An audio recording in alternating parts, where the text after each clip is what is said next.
जो हमारे पास है वो तो हम ध्यान देते ही नहीं, लेकिन जो नहीं है, बस ये नहीं है, काश ये होता तो मैं कितना सुखी होता। जो पा लिया उसे भूलते जाते हैं, जो नहीं पाया, जो खो गया, बस उसका ध्यान बार बार रहेगा। तो अभाव में न जियो। इसी को 99 का चक्र कहते हैं। 99 का चक्र हम लोग जो है कहानियां सुना करते हैं, जिसका सार यही है कि सेठ बार बार अपने गुरु जी के पास जाकर के कहता है, सब कुछ है, नींद ठीक नहीं, चैन है नहीं, शांति है नहीं, नौकर चाकर बहुत हैं, वफादार कोई भी नहीं, परेशानियां इतनी हैं और इतना बिजी हो गया हूं, रात को भी हिसाब किताब करते करते सोता हूं और सवेरे भी उठते ही हिसाब किताब में लग जाता हूं। जिंदगी हाथ से जा रही है, मन में चैन बिल्कुल नहीं, खुशी क्या होती है भूल गए हम। गुरु जी ने कहा, बेटा 99 के चक्कर में पड़े हुए हो और ज्यादातर जीवन में एक ही समस्या रह गई है, जो नहीं है उसके बारे में सोचते जा रहे हो, जो तुम्हारे पास है उसका शुक्र नहीं मनाते, उसका धन्यवाद नहीं करते, उसके लिए तुम प्रसन्न नहीं होते, बिजी इतने हो कि कभी अपने लिए छुट्टी नहीं लेते। तो तुम ये तो देखो कि तुम्हारी खुशी तुम्हारे दरवाजे के पास खड़ी हुई है और कहती है, जब तुझे फुर्सत मिलेगी तो खाली होगा, शांत होकर बैठेगा, तो फिर मैं तुमसे मिलने आऊंगी। अब तुम तो न जाने क्या क्या चीजों से मिल रहे हो। अब अगर उन सब चीजों से मिलोगे तो खुशी जो है बाहर रह जाएगी, वो दरवाजे पर खड़ी है। सेठ कहता, महाराज मुझे तो समझ में नहीं आ रहा, एक बात बताओ, बराबर वाला मजदूर जिसकी झोंपड़ी मेरे कोठी के साथ में है, रोज कमाता है, रोज खाता है, रात को गाना वाना गा करके सो जाता है, और उसकी पत्नी, उसका बच्चा, तीनों लोग बैठ करके, और ढोलक भी नहीं उनके पास, तसला बजाते हैं बैठ के, और उसी में आनंद मना करके सो जाते हैं। टीवी रेडियो कुछ भी नहीं, और खूब हंसने की आवाजें आती हैं, हट्टे खट्टे हैं, खाना भी कोई बहुत बढ़िया नहीं खाते, सेहत भी बिल्कुल ठीक है। और अगर उनसे कहें कोई कमी तो नहीं है, कुछ बता देना, बोले भगवान का दिया सब कुछ है, चैन की नींद सोते हैं, बच्चा बहुत अच्छा है, पत्नी बहुत अच्छी है। पत्नी से पूछे, वो कहते मेरा पति बहुत अच्छा है। और कभी कभी तो ऐसा होता है, हम उनको बोलते हैं कि कभी कुछ थोड़ा बहुत नाच कूद लिया करो। बोले जब किसी की बारात निकलती है, ढोल उसके बजते, नाचते हम हैं। पराए ढोल सुनकर के क्यों नाचते? बोले अपने आंगन में खड़े होकर के जो ध्वनि आ रही है उसमें आनंद मना लेते हैं। जरूरी तो नहीं है कि अपने घर में ढोल लेकर आए, जो बज रहे हैं वो भी तो फ्री के बज रहे हैं, वो आनंद मना रहे हैं उधर महाराज, हम ही दुखी हैं। संत बोले एक दिन तुम्हारे घर में आएंगे, देखेंगे। घर में गए, सच में बराबर वाले आदमी की झोंपड़ी में बड़ी खुशहाली है। उसने देखा कि उसकी वाइफ काम करती है, तो अगर वो चटनी पीस रही सिलबट्टे पर कुछ गुनगुनाते हुए, चक्की पीस रही है तो कुछ गाते हुए, और बात भी ऐसे करते हैं घर में, ऊंची नीची बात नहीं होती, मीठे ढंग से बोल रहे हैं।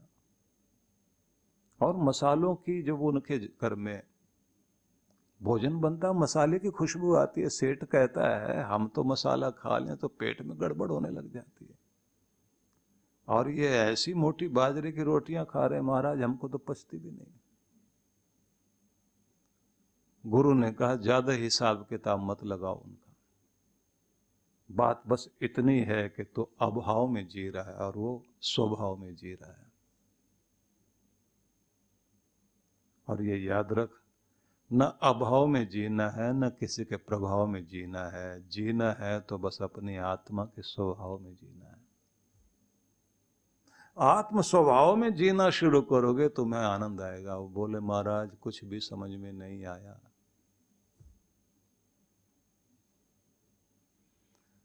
गुरुजी ने कहा बेटा तू 99 के चक्कर में पड़ा हुआ है और वो नहीं पड़ा हुआ। क्या होता है ये 99 का चक्कर, 99 का हेर फेर क्या होता है? गुरुजी ने कहा जो तू कर रहा है बस वही 99 का चक्कर है। अभी इतना हुआ, इतना और हो जाए, इतना कमाए, इतना और कमा लो। तो तुम धन तो कमाने में लगे हो और चीजें बढ़ाने में लगे हो, लेकिन अपनी शांति कमाने में तो नहीं लगे हो। अपने नींद के लिए कोशिश नहीं कर रहे हो, अपने घर के प्रेम की कोशिश नहीं कर रहे हो, अपनी हेल्थ पर भी तुम लापरवाह हो गए, अपने मन पर लापरवाह हो गए, भगवान के प्रति लापरवाह हो गए, बस एक ही तरफ लगे हुए हो। इतना पैसा हो गया, ये और हो जाए, कारोबार यहाँ तक गया है, यहाँ और बढ़ जाए, ये चीजें इकट्ठी कर ली, ये और हो जाए, इतनी गाड़ियां आ गई, ये गाड़ी और हो जाए, इतनी जमीन हो गई, ये और हो जाए। ये 99 का चक्कर है।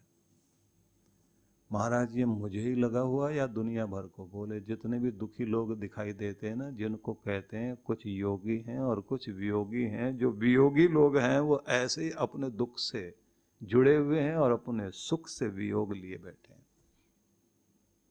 महाराज इसको भी लग सकती है कि बीमारी जो बराबर में रहता है? बोले लग सकती है, छूत की बीमारी है, लग जाएगी। महाराज इसको लगा के दिखाओ आप, तो हम तो तब माने। गुरुजी ने कहा तो रात को 99 रुपए पोटली में बांध के फेंक देना और देखना कि वहां भी शुरुआत हो जाएगी। और वो जमाना ही कुछ इस तरह का था।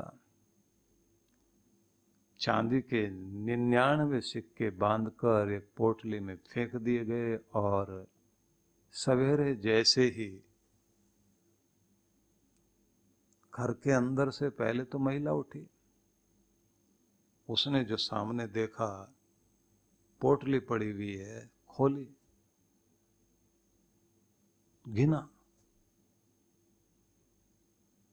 तो गिनते ही 99 निकले। तो उसने कहा 99 तो हो ही नहीं सकते, होंगे तो 100 ही। मुंह धो करके आई, दोबारा गिना। अब दोबारा गिनने के बाद उसको लगा कि कुछ गड़बड़ है, पति को जगाती हूँ। जगाया और कहा कोने में ले जाके, आप देखो ये मिला है घर में पड़ा हुआ, लगता है कोई देवता आया होगा, देकर गया परमात्मा से। अब वो भी बोले तू भगवान गलती से गिन रही है, मैं भी प्रार्थना कर रहा था और मैंने उससे कहा लूंगा तो 100 ही लूंगा, 100 से कम नहीं लूंगा, रोज यही बोलता था। उसने भी मुंह धोया और उसके बाद में हाथ वाथ धो करके और एक बार हाथ जोड़े भगवान को, और फिर जो गिना 99 निकले, 99 निकले। तो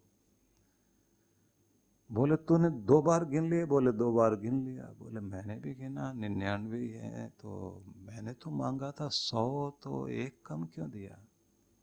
और फिर उसने कहा भगवान उसने तो 100 ही दिए हैं, लगता है 1 रुपया थैली का काट लिया है, रेशम की थैली में है ना, हिसाब किताब का पक्का है भगवान। अब दोनों बैठ गए कोने में और बोले देखो और तो सारी बातें बाद की, ये 100 कैसे हों इसके बारे में सोचो। पत्नी बोली जी ऐसा है 1 रुपया रोज कमाते हो, आधे में गुजारा होता है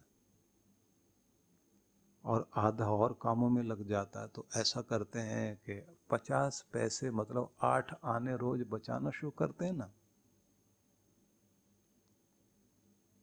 पति बोला अगर रात को खा के नहीं सोएंगे तो चैन की नींद नहीं आएगी। बोले बाद में नींद लेते रहना ना, थोड़ा एक बार 100 तो हो जाए, आड़े वक्त पर काम आएंगे। और उस दिन जो जैसे वो हर दिन उठता था, पहले भगवान को प्रणाम करता था, फिर एक्सरसाइज वगैरह करता था, खुश होकर के दिन का स्वागत करता था, उस दिन भूल गया, सिक्कों में ही लगा रहा। और उसके बाद यही हुआ कि रात को भी हिसाब करते करते सोया है और बाद में रोज हिसाब करने लग गया। गुस्सा उसको भी आने लगा, तनाव घर में बढ़ गया, चिंता की लकीरें उभरने लग गई। और एक दिन सेठ ने जाकर के कहा गुरुदेव उस घर में भी वही सब शुरू हो गया जो मेरे घर में शुरू हुआ था। वो अंदर से तो सोच रहा अमीर होता जा रहा हूं, लेकिन लगता है परमात्मा ने जो अमीरी दी थी उससे दूर हो गया। बस यही ध्यान में रख लीजिए कि पूरी दुनिया जो नहीं है उसका दुख मनाने में लगी हुई है, लेकिन जो भगवान ने दिया हुआ उसका सुख कोई मनाने को तैयार नहीं, उसके लिए खुश नहीं है। जब आप योगी बनते हैं तो जो आपको दिया गया उसका आनंद मनाते हैं, लेकिन जो नहीं है, जिस तरफ चलना है उसके लिए प्रयास किया जा सकता है, लेकिन उसके प्रयास में अपनी खुशी को नहीं भूला जाता। इसलिए क्या करना होगा, इस पर आइए थोड़ा सा विचार कर लें कि योग की इस दुनिया में चलने के लिए, योगी हो जाने के लिए कुछ कार्य बहुत आवश्यक हैं। अगर आप चाहते हैं कि आपकी जिंदगी खुशियों से भर जाए, आप चाहते हैं आपकी जिंदगी उस स्थिति से जुड़ जाए जहां आपको संतुष्टि मिले, चैन की नींद मिले, चेहरे पर प्रसन्नता रहे, तो उसके लिए क्या करना है? तो सबसे पहले 3 शब्द याद कर लेना। 1, वर्तमान में जीना सीखिए। दूसरा, जानते हुए करना सीखिए। तीसरा, जागरूक रहना सीखिए। अब इनको थोड़ा समझ लें। वर्तमान में जीना सीखना है, ये पहले नंबर की बात है। जिसे भी अपनी जिंदगी में खुशियां, आनंद, शांति, प्रसन्नता, अनंत प्रेम और अनंत वह समृद्धि चाहिए जिस समृद्धि को पाकर तृप्ति होती है, तो 3 चीजें पहले शुरू करना। एक तो एक एक क्षण में जीना शुरू कर दीजिए। जिंदगी कल में नहीं है, आने वाले कल में नहीं है, जिंदगी जो बीत चुका है उसमें भी नहीं है। जिंदगी उस पल में है जो आपका चल रहा है। अगर इस पल में आप दुखी हैं तो दुखी दुखी दुखी होते हुए आगे तक चले जाओगे। जो बीत गया वो लौटेगा नहीं, और जो भविष्य है, फ्यूचर है, वो अभी आया नहीं। जो कुछ चल रहा है वो यही क्षण चल रहा है।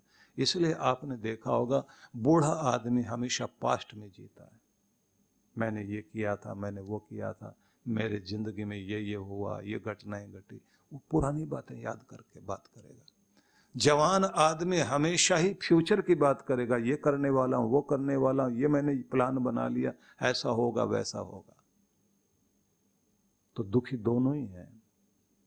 एक भविष्य की चिंता को लेकर के दुखी है और एक पुरानी बातों को ध्यान में रख करके दुखी है। मेरे साथ ये घटा, ये घटा, ये घटा, मैंने किसी का क्या बिगाड़ा था। लेकिन एक और भी है जो खिलखिला रहा है, जो हंस रहा है, जो झूम रहा है, जिसके चेहरे पर फूल जैसी प्रसन्नता है, जिसकी वाणी में चिड़ियों जैसी चहक है, वो है बच्चा। बच्चा कभी फ्यूचर में नहीं जिएगा। बच्चा कभी भी पास्ट की बातों को लेकर के नहीं जिएगा, बीती बातों को याद नहीं करेगा। बच्चे को जब भी आप खेलता हुआ देखते हैं, वो उसी लम्हे में, उसी एक एक क्षण का आनंद लेता हुआ जीता है। जब आप अपनी जिंदगी के एक एक लम्हे के जो वक्त चल रहा है आपका, उसमें आनंद मनाते हुए जीना शुरू कर देते हैं, जागरूक होकर के जीना शुरू कर देते हैं, और जब आप जानते हुए कार्य को करना शुरू कर देते हैं, एक एक लम्हे का लाभ लेना शुरू कर देते हैं, यहां से आपकी जिंदगी में योग शुरू होता है। इसलिए श्री कृष्ण कहते हैं कि योगी बनो। याद रखिए कि अतीत की, पास्ट की बातें सोचते हुए और भविष्य की बातें सोचते हुए स्मृतियों में और कल्पनाओं में आदमी का 90% टाइम और 90% ऊर्जा अंदर की इसी में खर्च होती है। तो बहुत कुछ सुनाना है आपको, क्योंकि श्री कृष्ण का आदेश अद्भुत आदेश है। पूरे संसार भर में ऐसा पवित्र ग्रंथ जो दुनिया की हर भाषा में जिसका अनुवाद हुआ, हिंदुस्तान को, भारत को गर्व करना चाहिए कि हमारे पास गीता है। और जहां ऐसा ग्रंथ है और इस देश में जन्म लेने वाले और रहने वाले लोगों को अगर अपने देश के ग्रंथ को भी हम नहीं समझेंगे और अपने कृष्ण की वाणी को भी नहीं समझेंगे तो फिर अभागे ही कहलाएंगे।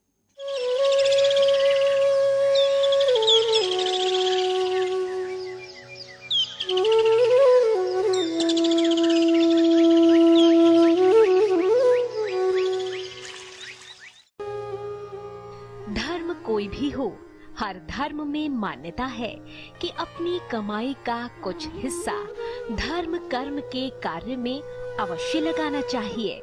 धर्मादा सेवा ऐसे ही कार्यों का उचित विकल्प है।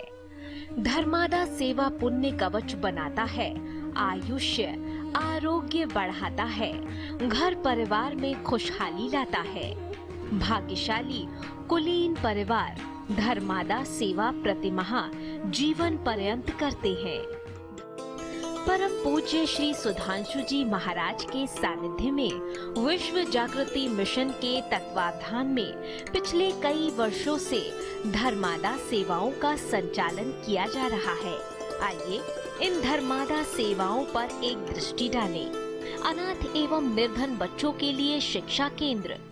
विश्व जागृति मिशन द्वारा बच्चों के पोषण, प्रगति और विकास के लिए फरीदाबाद हरियाणा में ज्ञानदीप विद्यालय, रुक्का और खूंटी रांची झारखंड में आदिवासी पब्लिक स्कूल संचालित हैं, जिनमें 2000 बच्चे श्रेष्ठ शिक्षा संस्कार प्राप्त कर रहे हैं। गुरुकुल प्राचीन एवं आधुनिक शिक्षा संस्कृति का अद्भुत संगम महर्षि वेद व्यास गुरुकुल विद्यापीठ में लगभग 100 बच्चों को उत्तम शिक्षा, भोजन, वस्त्र आदि निशुल्क प्रदान किया जा रहा है। वृद्धाश्रम महाराज श्री ने माता पिता एवं वृद्धों के लिए आनंद धाम आश्रम नई दिल्ली में स्थित वृद्धाश्रम में निशुल्क भोजन, आवास, वस्त्र एवं चिकित्सा की व्यवस्था कर रखी है। करुणा सिंधु धर्मार्थ अस्पताल निर्धन रोगियों की निशुल्क चिकित्सा के लिए करुणा सिंधु धर्मार्थ अस्पताल में रोगियों का सफल उपचार होता है। आँखों का ये अस्पताल सुदूर तक सेवा के लिए लोकप्रिय है। कामधेनु गौशाला गो सेवा गोदान से मानव जीवन कृतार्थ होता है। मिशन द्वारा आनंद धाम आश्रम नई दिल्ली, हैदराबाद, कानपुर, मुरादाबाद, बेंगलुरु के साथ पानीपत हरियाणा में आदर्श कामधेनु गौशाला की स्थापना की गई है, जिनमें 500 से अधिक गौओं की सेवा की जाती है। भंडारा आनंद धाम आश्रम में 15 वर्षों से लगातार 500 भक्तों के लिए भंडारा चलाया जा रहा है। देव मंदिर आनंद धाम आश्रम नई दिल्ली में पशुपति नाथ मंदिर, नवग्रह एवं शनि मंदिर, सिद्ध शिखर, इसके साथ ही दिल्ली के मानसरोवर गार्डन में ओंकारेश्वर महादेव मंदिर, पूर्वी दिल्ली में राधा माधव मंदिर की स्थापना के साथ मिशन के सभी आश्रमों में भव्य देव मंदिर भक्तों की श्रद्धा, आस्था व पूजा प्रार्थना के केंद्र हैं।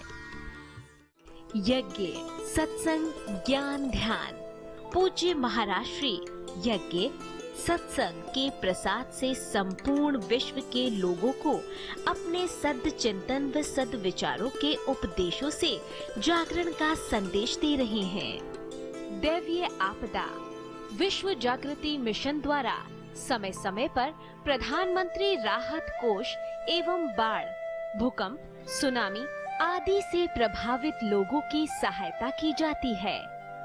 यदि आप भी ऐसी धर्मादा सेवाओं से जुड़कर अक्षय पुण्य के भागीदार बनना चाहते हैं तो संपर्क करें। संपर्क सूत्र श्री जी.सी. जोशी जी 9311534556